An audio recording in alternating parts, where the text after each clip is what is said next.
प्रिय विद्यार्थियों नमस्कार। मैं चंचल कुमार शर्मा माध्यमिक शिक्षा बोर्ड राजस्थान अजमेर के पाठ्यक्रम का लेसन नंबर 2 विलियन जो कक्षा 12 के केमिस्ट्री के फर्स्ट भाग में चैप्टर 2 शुरू करने जा रहा हूं। ये लेसन नंबर 2, इसमें से माध्यमिक शिक्षा बोर्ड राजस्थान अजमेर में 3 नंबर के क्वेश्चन पूछे जाते हैं, जिसमें कभी तो थ्योरेटिकल क्वेश्चन आ जाते हैं, उसके साथ एक न्यूमेरिकल आ जाता है। तो कुल मिलाकर 3 अंक के प्रश्न इसमें से पूछे जाते हैं। कहने का मतलब अपना जो 56 नंबर का जो पूरा पेपर होता है, 56 नंबर का जो पूरा पेपर होता है, उसमें से 3 नंबर इस चैप्टर से क्वेश्चन आते हैं। अब लेसन नंबर 2 अपना जो है, इसका नाम है विलियन। तो आज हम शुरू करते हैं विलियन। इस चैप्टर को मैं कम से कम 15 या 16 पार्ट में कंप्लीट करूंगा। प्रत्येक पार्ट आपको देखना है और आसानी से उसको समझना है। तो सबसे पहले हम देखेंगे कि विलियन किसे कहते हैं या विलियन क्या होता है। बहुत बार आपने सुना है केमिस्ट्री में विलियन, तो आज हम वही पढ़ने जा रहे हैं विलियन के बारे में। विलियन क्या होता है, विलियन किसे कहते हैं, विलियन कितने प्रकार के होते हैं, विलियनों के क्या क्या गुण होते हैं, इन सभी की जानकारी आज हम इस चैप्टर में प्राप्त करने वाले हैं। तो आज हम पढ़ते हैं विलियन क्या होता है। सबसे पहले हम इस चैप्टर का इंट्रोडक्शन देखते हैं कि विलियन क्या है। तो विलियन क्या है, पहला हमारा क्वेश्चन यही बन जाता है कि विलियन क्या है विलियन किसे कहते हैं विलियन। तो विलियन एक समांगी मिश्रण होता है। विलियन एक समांगी मिश्रण होता है।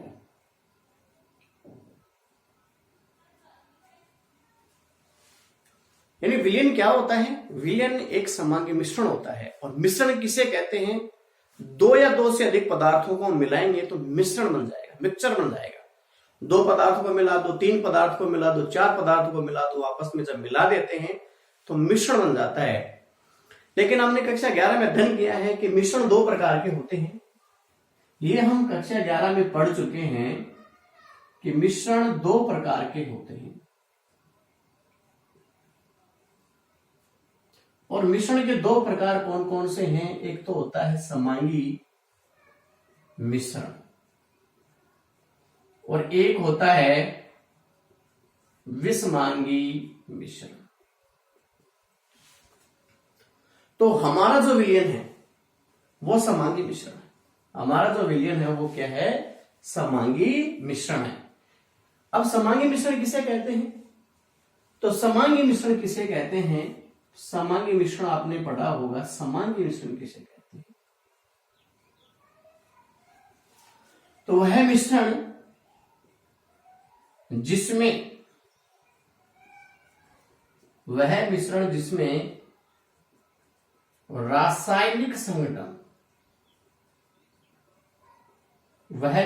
रासायनिक संगठन सभी जगह एक समान होता है।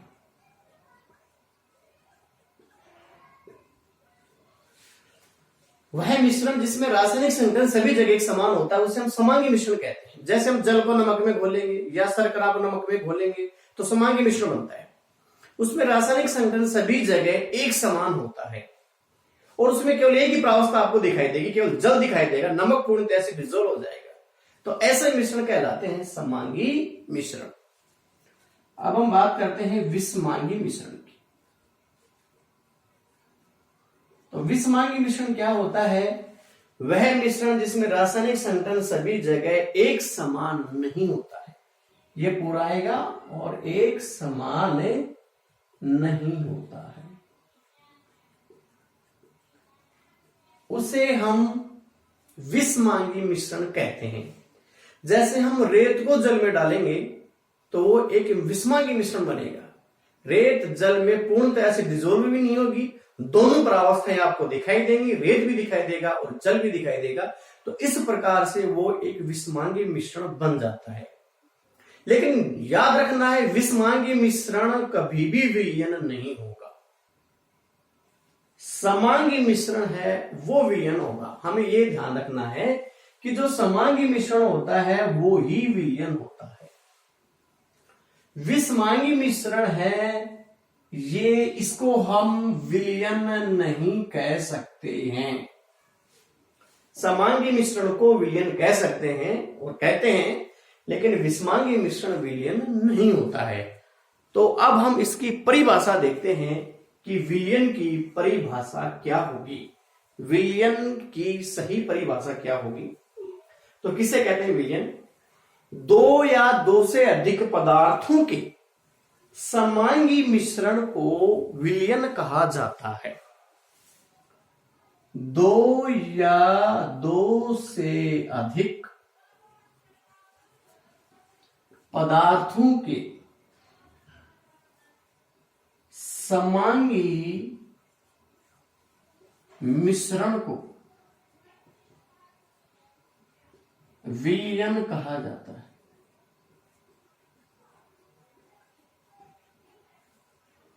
ये हमारी विलयन की डेफिनेशन है। विलयन किसे कहते हैं? तो दो या दो से अधिक पदार्थों के समांगी मिश्रण को विलयन कहा जाता है। तो बात आ गई अपनी समांगी मिश्रण की। तो समांगी मिश्रण को भी हम क्या कहेंगे? विलयन कहेंगे। अब विलयन में मुख्यतया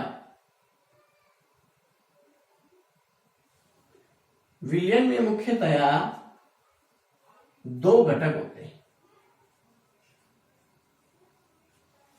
विलयन में मुख्यतया दो घटक होते हैं, दो अवयव या दो घटक होते हैं।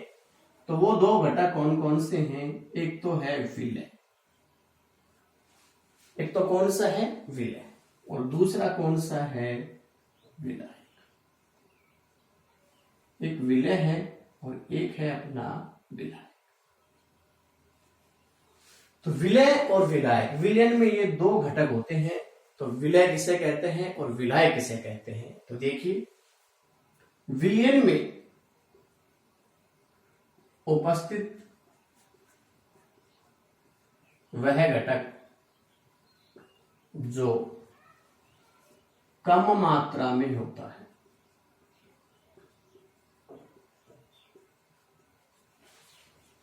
उसे विलय कहते हैं। और विलयन में उपस्थित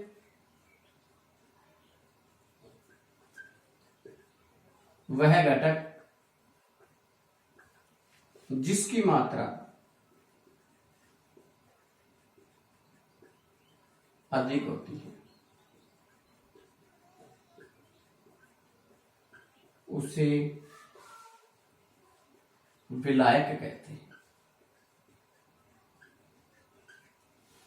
विलयन में उपस्थित वह घटक जो कम मात्रा में होता है उसे हम विलय कहते हैं। और विलयन में उपस्थित वह घटक जिसकी मात्रा अधिक होती है उसे विलायक कहते हैं। हम जल में शर्करा या नमक को घोलते हैं तो जल वहां विलायक के रूप में होता है जो अधिक मात्रा में होता है, और चीनी या नमक जो कम मात्रा में होते हैं वो विलय होते हैं। तो हम नमक को जल में डालेंगे, उसको घोल देंगे तो एक विलयन तैयार हो जाएगा। शर्करा को जल में डालेंगे, घोल देंगे तो एक विलयन तैयार हो जाता है। शर्करा को जल में घोलेंगे तो शर्करा का जलीय विलयन, और नमक को जल में घोलेंगे तो नमक का जलीय विलयन तैयार हो जाता है। तो इस प्रकार से जो कम मात्रा में होता है वो विलय होता है, और जो अधिक मात्रा में होता है वह विलायक होता है। इसे हम दूसरे प्रकार से भी परिभाषित कर सकते हैं। किस प्रकार से? कि विलयन में उपस्थित वह घटक जिसे दूसरे घटक में घोला जाता है। दूसरी परिभाषा क्या है? वह घटक जिसे दूसरे घटक में घोलते हैं।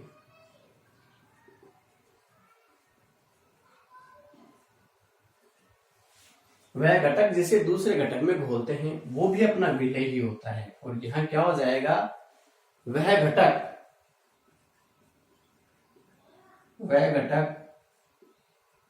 जिसमें कोई दूसरा घटक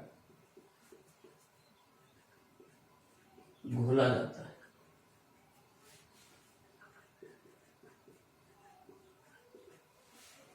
तो इस प्रकार से ये हमारा विलयन दो या दो से अधिक पदार्थों का सामान्य मिश्रण है, वो विलयन कहलाता है। विलयन में मुख्यतः दो घटक होते हैं, विलय और विलायक। विलय कौन सा होता है, जिसकी मात्रा कम होती है, और विलायक कौन सा होता है, जिसकी मात्रा अधिक होती है। या वह घटक जिसे दूसरे घटक में हम घोलते हैं, वह घटक जिसे दूसरे घटक में घोलते हैं, या वह घटक जिसमें कोई दूसरा घटक घोला जाता है। जैसे अपने पास ये एक पात्र है और इस पात्र में जल भरा हुआ है और इसमें हम डाल रहे हैं क्या, नमक।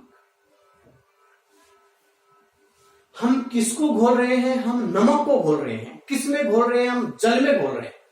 तो यहां जल है वो विलायक और नमक है वो विलय।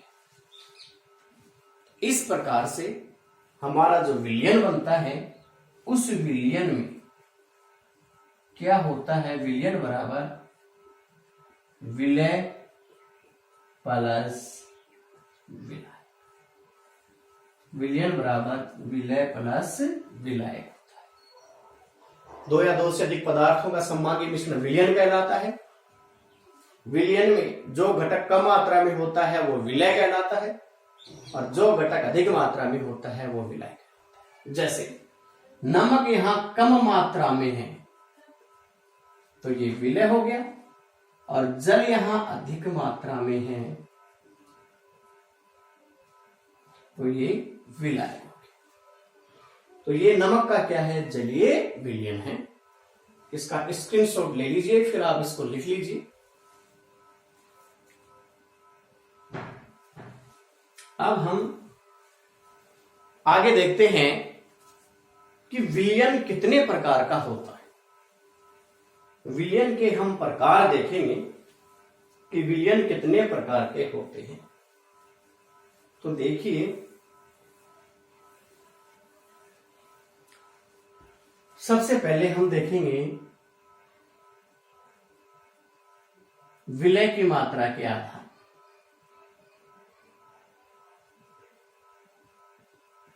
विलय की मात्रा के आधार क्या पढ़ रहे हैं हम, विलयन के प्रकार।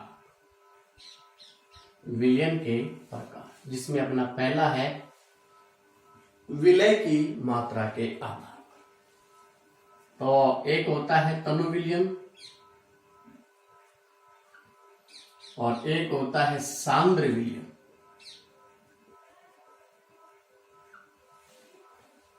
तो तनु विलयन किसे कहेंगे, वह विलयन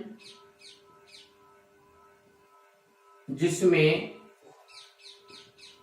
विलय की मात्रा बहुत कम हो। जिसमें विलय की मात्रा बहुत कम हो उसे हम तनु विलयन कहेंगे। और वह विलयन जिसमें विलय अधिक मात्रा में घुला हुआ हो,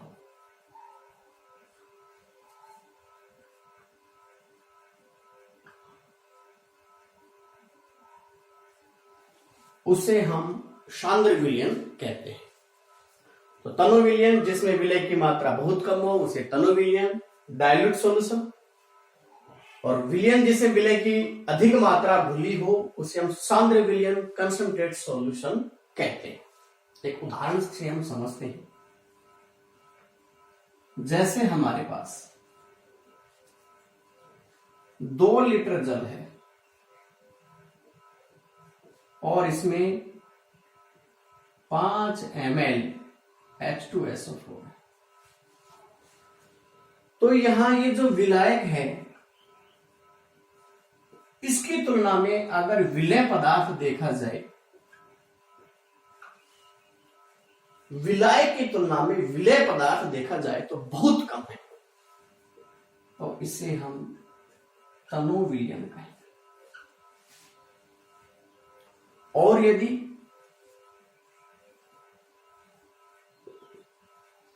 दो लीटर जल और इसमें हम 1 लीटर H2SO4 डाल देते हैं तो ये सांद्र विलयन बन जाता है। यानी विलय की, जिसमें विलय की मात्रा बहुत कम हो, बहुत कम इसी में है, 2 लीटर में केवल 5 ml है, तो ये तनु विलयन होगा। और इसमें थोड़ी ज्यादा है तो इसे हम कहेंगे सांद्र विलयन। ये विलय की मात्रा के आधार पर विलयन के प्रकार है। अब विलयन को हम विलय और विलायक की भौतिक अवस्था के आधार पर भी क्लासिफाई करते हैं। विलय और विलायक की भौतिक अवस्था के आधार पर भी हम विलयन को क्लासिफाई करते हैं। तो विलयन कितने प्रकार के होंगे? विलय और विलायक की भौतिक अवस्था के आधार। तो विलय और विलायक की भौतिक अवस्था के आधार पर विलयन कितने प्रकार के होते हैं? अपना अगला पॉइंट है विलय व विलायक की भौतिक अवस्था के आधार।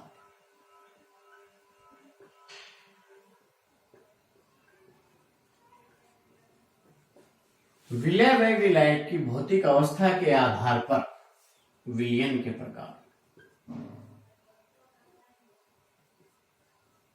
विलयन के प्रकार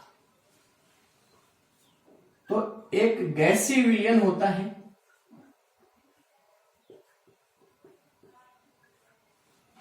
एक द्रव्य विलयन होता है और एक ठोसीय विलयन होता है।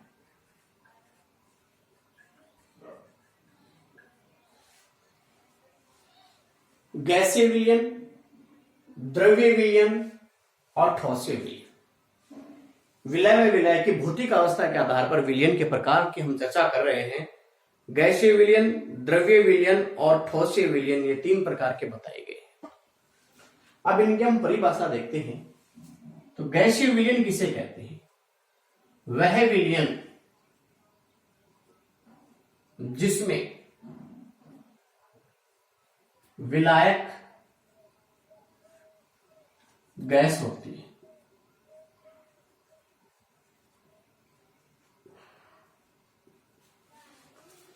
गैसीय विलयन वह विलयन जिसमें विलायक गैस अवस्था में हो, उसे गैसीय विलयन। द्रव्य विलयन वह विलयन जिसमें विलायक द्रव अवस्था में हो,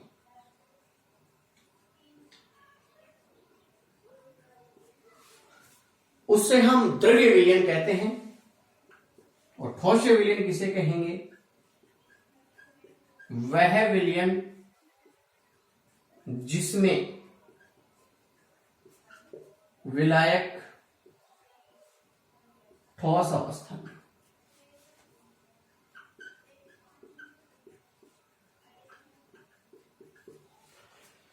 तो इस प्रकार से ये 3 प्रकार के विलयन हो गए हैं, गैसीय विलयन, द्रव्य विलयन और ठोसीय विलयन। गैसीय विलयन किसे कहते हैं? वह विलयन जिसमें विलायक गैस अवस्था में। द्रव्य विलयन किसे कहेंगे? वह विलयन जिसमें विलायक द्रव अवस्था में हो। और ठोसीय विलयन किसे कहेंगे? वह विलयन जिसमें विलायक ठोस अवस्था में। तो फिर विलय किस अवस्था में होगा? तो विलय ठोस, द्रव या गैस, तीनों में किसी भी अवस्था में हो सकता है। तो विलय, गैस, द्रव या ठोस हो सकता है। जब विलायक है गैस अवस्था में तो विलय है वो गैस, द्रव या ठोस, तीनों में से किसी भी अवस्था में हो सकता है। इसी प्रकार से यहां भी विलय गैस, द्रव या ठोस तीनों हो सकता है। यहां भी विलय गैस, द्रव या ठोस तीनों ही हो सकता है।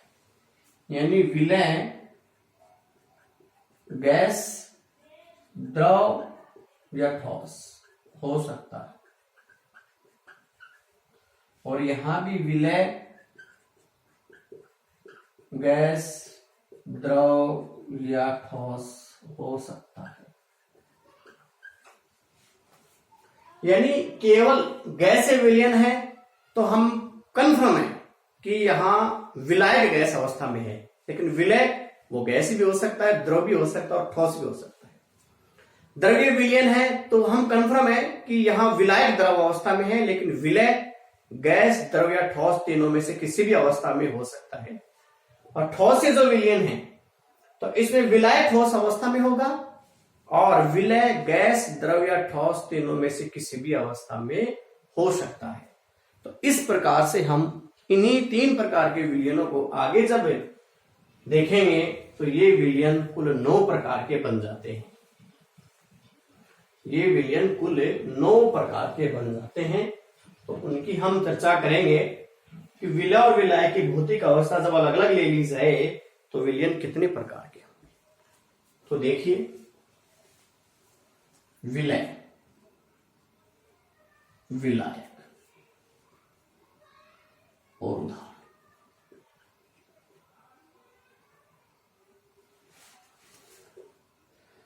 तो हम पहले बात कर लेते हैं गैसीय विलयन। गैसीय विलयन, तो गैसीय विलयन है तो विलायक गैस अवस्था में, और विलय गैस भी हो सकता है, द्रव भी हो सकता है और ठोस भी हो सकता है। लेकिन कन्फर्म है विलय क्या होगा, विलय क्या होगा, गैस अवस्था। यही बात हमने बताई है कि जो गैसीय विलयन है उसमें विलायक तो गैस अवस्था में होगी, कन्फर्म है, लेकिन विलय गैस भी हो सकता है, द्रव भी हो सकता है और ठोस भी हो सकता है। जैसे उदाहरण, N2 व O2 का मिश्रण, N2 व O2 का मिश्रण, क्लोरोफॉर्म का N2 में, क्लोरोफॉर्म का N2 में मिश्रण। यहां क्लोरोफॉर्म द्रव अवस्था में है जो विलय है, और नाइट्रोजन है वो गैस अवस्था में है जो विलायक। इसी प्रकार कपूर का N2 में मिश्रण, कपूर का N2 में मिश्रण। तो इस प्रकार से ये 3 प्रकार के विलयन गैसीय विलयन के हो गए हैं।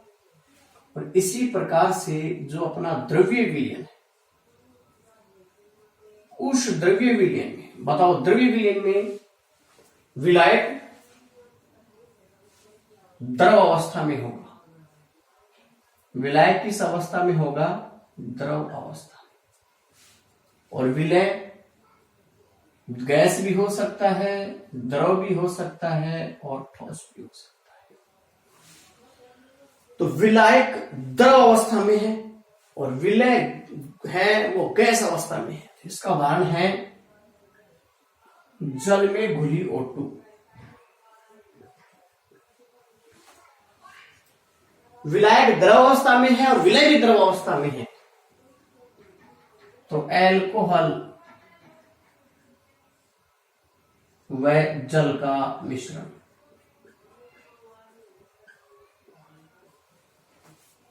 और ठोस का द्रव में, यानी विलायक द्रव है, ठोस विलय पदार्थ है, तो नमक का या शर्करा का जल में भी।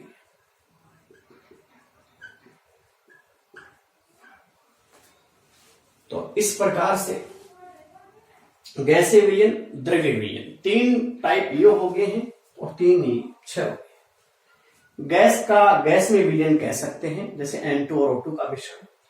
द्रव का गैस में विलयन कह सकते हैं, उदाहरण है क्लोरोफॉर्म का N2 में मिश्रण। यहाँ क्लोरोफॉर्म द्रव अवस्था में है, नाइट्रोजन गैस अवस्था में, जो विलायक के रूप में। गैस विलायक है और विलय ठोस अवस्था में है, जैसे कपूर का N2 में मिश्रण, या हम धुआं का भी उदाहरण ले सकते हैं। अगला है द्रव्य विलयन, जिसमें विलायक द्रव अवस्था में होगा, विलय गैस द्रव या ठोस हो सकता है। तो पहला है द्रव में घुली कोई गैस है तो जल में घुली O2। यहां जल जो द्रव अवस्था में है वो विलायक के रूप में है, और यहां ऑक्सीजन है वो विलय के रूप में है, जो गैस अवस्था में है। 2 द्रवों का मिश्रण, जैसे अल्कोहल और जल का मिश्रण है, दोनों द्रव अवस्था में है, और द्रव में द्रव विलायक के रूप में है, विलय है ठोस अवस्था में, जैसे नमक का जलीय विलयन। तो नमक ठोस अवस्था में हो गया और जल द्रव अवस्था में हो गया। तो इस प्रकार से ये गैसीय और द्रव्य विलयन है। और इसी प्रकार से हमारा तीसरा जो टाइप था ठोस विलयन या ठोसीय विलयन, इसमें वही विलायक ठोस अवस्था में होगा, विलायक ठोस अवस्था में होगा, और विलय गैस द्रव या ठोस हो सकता है। तो इसका उदाहरण हम लेते हैं, तो पैलेडियम धातु पर H2 का अधिशोषण, यानी पैलेडियम धातु है उसमें हाइड्रोजन घुलकर एक विलयन बना लेती है। दूसरा है अपना ठोस अधिक मात्रा में है, विलायक के रूप में है, जैसे पारे का सोडियम के साथ अम्ल। हमने पढ़ा भी है कि पारा जो धातु द्रव अवस्था में पाई जाती है, तो द्रव हो गया, सोडियम के साथ मिला हुआ है तो उसे हम कहेंगे पारे का सोडियम के साथ अम्ल का। और ठोस यानी कोई भी मिश्र धातु, जैसे Cu+Zl। तो इस प्रकार से विलय और विलय की भौतिक अवस्था के आधार पर अगर विलयन का हम प्रकार देखें तो वो 9 प्रकार के हो जाते हैं, जिसमें गैसीय विलयन है, द्रव्य विलयन है, ठोसीय विलयन है। तो इस प्रकार से ये गैस का गैस में विलयन N2 और O2 का मिश्रण, द्रव का गैस में क्लोरोफॉर्म का N2 में मिश्रण, ठोस का गैस में कपूर का N2 में मिश्रण, गैस का द्रव में जल में घुली हुई ऑक्सीजन, द्रव का द्रव में अल्कोहल व जल का मिश्रण, ठोस का द्रव में नमक का जल में विलयन, गैस का ठोस में पैलेडियम धातु पर हाइड्रोजन का अधिशोषण, और द्रव का ठोस में पारे का सोडियम के साथ अमलगम, और ठोस का ठोस में मिश्र धातु। तो इस प्रकार से ये 3 और ये 3, तो टोटल ये 9 प्रकार के विलयन हो जाते हैं। तो ये गैस का गैस में विलयन है, ये द्रव का गैस में विलयन है, ये ठोस का गैस में विलयन है, ये गैस का द्रव में विलयन है, द्रव का द्रव में विलयन, ठोस का द्रव में विलयन, गैस का ठोस में, द्रव का ठोस में, और ठोस का ठोस में। स्क्रीनशॉट ले सकते हैं आप। इस प्रकार से ये 9 प्रकार के विलयन हो गए हैं। विलयनों को हमने वर्गीकृत कर लिया है, कितने प्रकार के होते हैं विलयन वो हमने पढ़ लिया है। आगे हमारी जब क्लास होगी, पार्ट 2 होगा, उसमें हम पढ़ेंगे सांद्रता। अगला जो हमारा टॉपिक होगा वो टॉपिक होगा सांद्रता। सांद्रता किसे कहते हैं, सांद्रता का क्या काम है, सांद्रता हम किस में काम में लेते हैं। तो अगला जो टॉपिक होगा वो हम पढ़ेंगे सांद्रता। ये हमारा नेक्स्ट पार्ट होगा सांद्रता का, नेक्स्ट पार्ट 2। लगातार हमारे साथ बनी रहिए, हम आपको मंजिल तक निश्चित पहुंचाएंगे। हमारी पूरी कोशिश रहेगी। इस चैप्टर के न्यूमेरिकल भी करवाएंगे, और एक दिन में एक टॉपिक क्लियर करते हुए आपकी हर प्रकार की समस्या का समाधान करेंगे। धन्यवाद।